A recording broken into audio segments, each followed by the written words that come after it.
చోర శిఖామణులకు పెట్టింది పేరు వైసీపీ. క్రెడిట్ చోరీ అంటే ఇతరులు ఎవరైనా ప్రజలు మెచ్చుకునే మంచి పని చేస్తే అది చేసింది మేమే అంటూ దారుణమైన అబద్ధాలతో నిస్సిగ్గుగా ఆ క్రెడిట్ కొట్టేయడం అన్నమాట. ఇప్పుడు భోగాపురంలోని అల్లూరు సీతారామరాజు అంతర్జాతీయ విమానాశ్రయం విషయంలో ఆయన ఇలాంటి క్రెడిట్ చోరీకే ప్రయత్నిస్తున్నారు.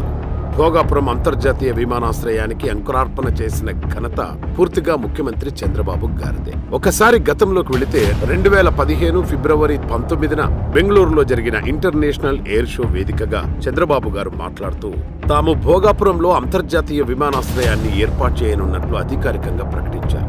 2015 ఫిబ్రవరి 25న జీవో నెంబర్ 63 జారీ చేసి ఎయిర్పోర్టు నిర్మాణానికి ప్రత్యేక సంస్థ ఎస్పీవీను ఏర్పాటు చేశారు.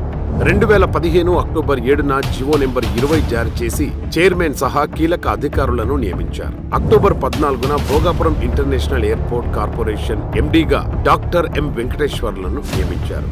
భూసేకరణ కోసం అధికారులతో ప్రత్యేక బృందాన్ని ఏర్పాటు చేస్తూ మరో జీవో నెంబర్ 254ను కూడా జారీ చేశారు. 2016 జనవరి 27న కేంద్ర ప్రభుత్వం సైట్ క్లియరెన్స్ ఇచ్చింది. అంటే ఎయిర్పోర్ట్ ను ప్రకటించిన ఏడాదిలోపే చంద్రబాబు గారు క్లియరెన్స్ తెచ్చారు. భూములిచ్చిన రైతులు నష్టపోకూడదనే ఉద్దేశంతో 2016 జూన్ 9న జీవో నెంబర్ 64 జారీ చేసి అత్యధిక నష్ట పరిహార ప్యాకేజీ ప్రకటించింది చంద్రబాబు గారే. 2016 అక్టోబర్ 7న కేంద్రం నుంచి ఇన్ ప్రిన్సిపల్ అప్రూవల్ ను 2017 ఆగస్టు 14న కేంద్ర పర్యావరణ శాఖ నుంచి క్లియరెన్స్ ను సంపాదించింది కూడా చంద్రబాబు గారే.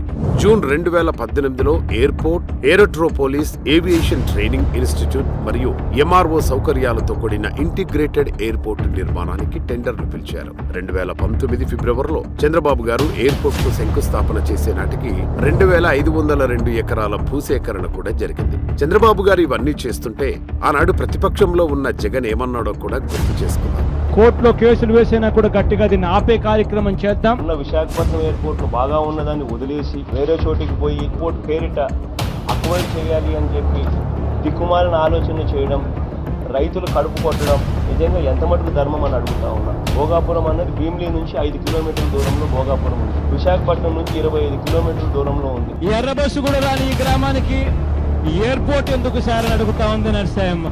అదే జగన్ ఇప్పుడు భోగాపురం ఎయిర్పోర్ట్ నేనే కట్టించానని చెప్పుకోవడం ఏంటి? తాను అధికారంలో ఉన్నప్పుడైనా భోగాపురం ఎయిర్పోర్ట్ కోసం జగన్ చేసింది ఏమీ లేదు.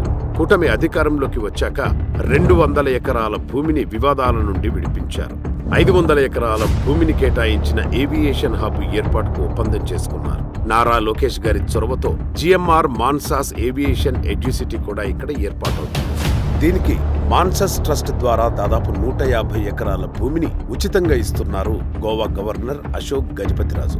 నిజానికి 2026 డిసెంబర్ నాటికి నిర్మాణం పూర్తి చేయాలని అనుకున్న 6 నెలల ముందుగానే జూన్ నాటికి విమానాశ్రయం నిర్మాణం పూర్తి కానుంది. ఇవన్నీ ప్రజలు చూస్తున్నారు కాబట్టి జగన్ అబద్ధాలాడి క్రెడిట్ కొట్టాయాలని చూస్తే ప్రజలు నవ్వుకుంటారు.